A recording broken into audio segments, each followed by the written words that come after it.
因为这进口两经济农业部长陈吉仲昨暗辞职，行政院也随证实讲，院长陈建仁有甲同意，今日是最后一天上班。陈吉仲今仔日也出席这农金奖的颁奖典礼，致辞的时阵，伊是讲甲喉甜、目屎干目甜。下晡农业部也替伊举办送别会，这届协助进口鸡卵的北芳公司董事长也替伊真唔甘，认为讲这外界批评拢是不公平。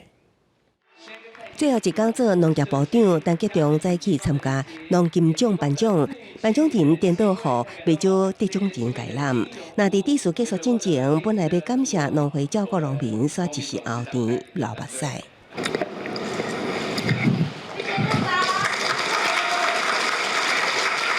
拜托大家继续支持农业部，好不好？再次感谢各位。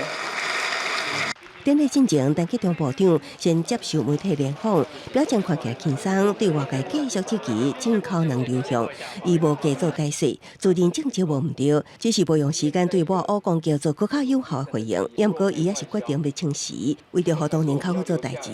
我今天离开了，那或许因为我个人而相关的攻击力道会大幅度减少，所以农业部 的同仁一定可以更好好的做事情。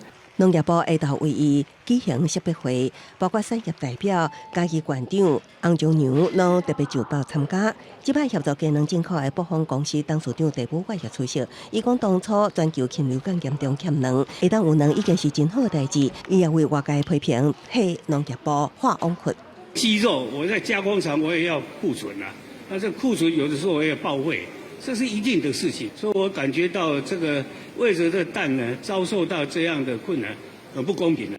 原本也受邀的拓产会董事长林聪贤，后来无出现接受媒体电话访问的时，表示单纯的代志，只要去掉政治批评，真简单会当厘清，哪一决定共进退。我应该一起跟他同进退，共同承担这样的一个政治责任。